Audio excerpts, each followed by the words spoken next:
দীর্ঘ আইনি জটিলতা, বাড়ি থেকে দূরে নিয়োগের সুপারিশপত্র হাতে পেয়েও চাকরিতে যোগ না দেওয়ার সিদ্ধান্ত অনেকেরই, আবার অনুপস্থিত বহু প্রার্থী।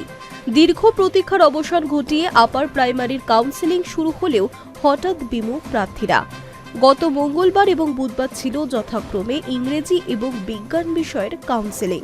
শিক্ষা দপ্তর সূত্রে খবর, মঙ্গলবার ইংরেজির 88 জনের মধ্যে 28 জন অনুপস্থিত ছিলেন। বুধবার বিজ্ঞানের 149 জন প্রার্থীর মধ্যে উপস্থিত হননি 46 জন, যা মোট প্রার্থীর প্রায় 31%।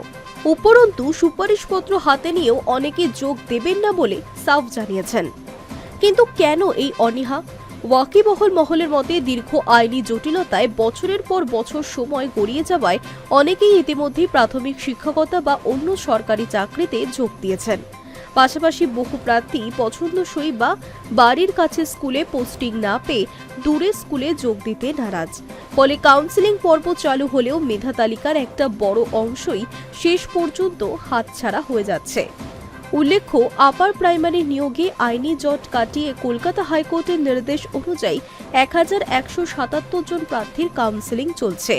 জানা গিয়েছে 23 জুলাই সংস্কৃত, আরবি, হিন্দি এবং উর্দু বিষয়ের কাউন্সেলিং, 24 জুলাই ইতিহাসের কাউন্সেলিং হবে, বাংলার হবে 27 এবং 28 জুলাই, ভূগোলের কাউন্সেলিং হবে 29 এবং 30 জুলাই।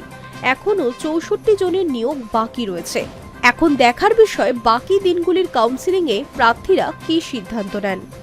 I news network.